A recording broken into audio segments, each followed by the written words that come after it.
Why doesn't Bill Maher get it? As America speeds towards its most decisive election in decades, you can't just rely on blind whataboutisms when picking between the choices at the table. But the clip you're about to watch was finally a moment when someone pushed back, with Donald Trump's former campaign manager Kellyanne Conway refusing to let Bill just steamroll his half-baked points and drown out everyone else in the applause of his audience. Take a look at this incredible clip before I tell you more about it. Do reports about Trump napping in court mean he lacks the stamina to be president again? I know he's not napping. It's fake news. Well, he says he's just resting his eyes. He's just taking it all in. What do you think, Kellyanne? I'm bored, so probably he is sitting there. I'm bored just reading the clips every day. I think that, look, the media who covers him never thinks that their job is to get the story. They think their job is to get Trump. We've been living with this for 10 straight years.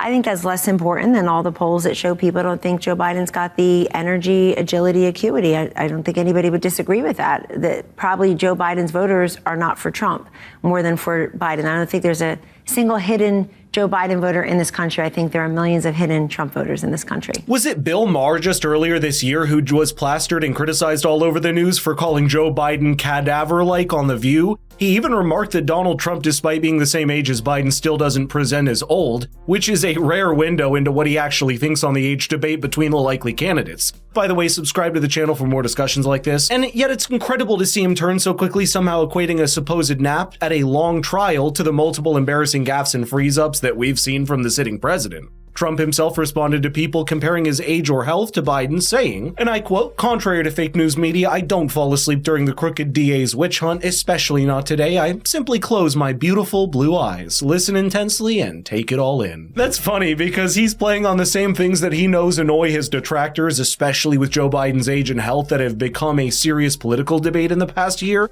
And if that wasn't enough, we were just reminded this week of the dangerously precarious hands that America's administrative power lies in, when Joe Biden apparently froze up in front of a packed audience at a LA fundraiser event with Barack Obama and Jimmy Kimmel on stage with him. The day was saved when Obama's quick thinking made him pull the US president backstage without making more of a scene than had already been made. Just take a look at this.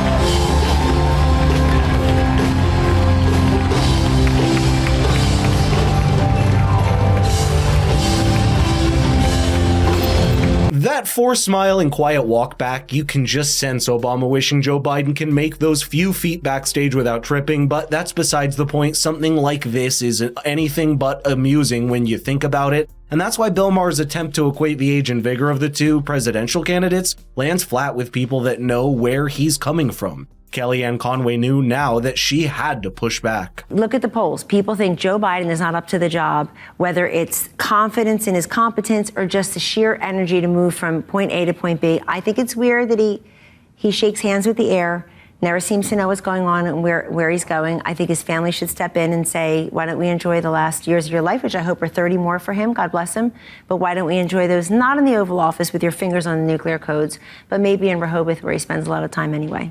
But you know, I could show a video right now. We could put of we see Trump, them all day long. Trump Is all day long. Trump is everybody's adjective, verb, noun in every sentence. Could I get 3 words into that sentence? On that.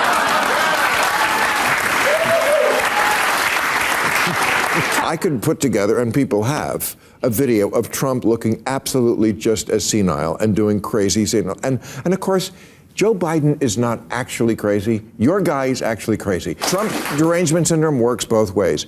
If you don't recognize that he has malignant, narcissistic, whatever they call that, it's not just it's just not a personality quirk. That would be one thing. We all have personality quirks. This is a disease. What? It's moments like this that remind you every time that Bill Maher is a comedian after all and not an informed political commentator or pundit. Just as senile, that's false just on the merits of that word itself. And it doesn't do anything to advance the real conversation by creating that false equivalence. perhaps it'd be better for him to make that wider point overall that's interesting how both of America's potential future presidents are nearly 80 and there's basically no such thing as a constitutional limit on age for public office or a retirement age that basically every other job has. And yet the world's most powerful position is no such age cap, and our election cycles and news coverage have to be preoccupied with us wondering if our presidents can even make it through their term. When that's the situation, you can try and make people laugh over how absurd that is, but it's much harder to measure one candidate's age and fitness against another to somehow make a political point. Something more important that should actually be a bigger focus before the next election is the multiple cases that embroil both the former president and the allegations surrounding the current one, and Kellyanne was thankfully able to steer the conversation into a more important direction. I don't think these legal cases created his resurgence, but they helped to cement them, number one. But number two, it's for the same bias in hiring we all have. We all have the same bias in hiring. We hire people to do a job who have done the job before. You ask them about their experience. You look at their references. You call people about their work product. We have that bias. And so now people, for the first time in centuries or ever, have an opportunity to look at two presidents who have served in the job as commander-in-chief, as president of the United States, and you decide, do I feel more comfortable or better off with one or the other? It's a binary choice. It's very clean. That's actually the big picture perspective that's needed right now. It's kind of regrettable that we've only got a binary choice in the elections, and you need to pick one or the other despite all their faults. But at least for once, we'll be going into an election when the memory of both the last presidencies is still fresh in the public psyche, and people have the contrast that's so necessary in a decision like this. Let me know in the comments if you feel a similar way about the elections, but the fact is, in a binary decision like this, someone like Bill Maher is doing no one any favors by pulling down one side in response to the other, and despite the fact that he didn't export his criticisms of Trump's character to all of his voters and supporters, you need to realize that for a large subset of people, they probably also have ways they differ or disagree with their candidate, but they'd still vote for them because there's no other choice. Now, near the end of the segment, Bill Maher brought up a very contentious and lengthy topic, which is January 6th, giving very little time for Kellyanne Conway to respond. The biggest fact in the last three elections, and in how many in the future, I don't know, is that one guy does not concede when he loses. You ever watch the end of a football game? They fought like hell, and the coaches, they walk across the field and they shake hands.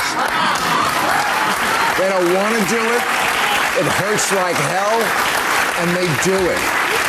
It's a good message. He's the first guy who just won't do it. It's an equally good message for the many Democratic members of Congress, many of whom are still there because they're in safe seats forever, who have never voted to certify a presidential election of a Republican candidate in this century. And that's a smart comeback. As America braces for a new election cycle in a world that's as volatile as it is, every one of our voting decisions will reverberate across the world. That means our political conversations will have to be smarter than simply picking on each other or pulling one another down. Someone like Bill Maher may not be able to do that on his own, but he thankfully has guests that are diverse enough in their opinions to help the show do that for their audience.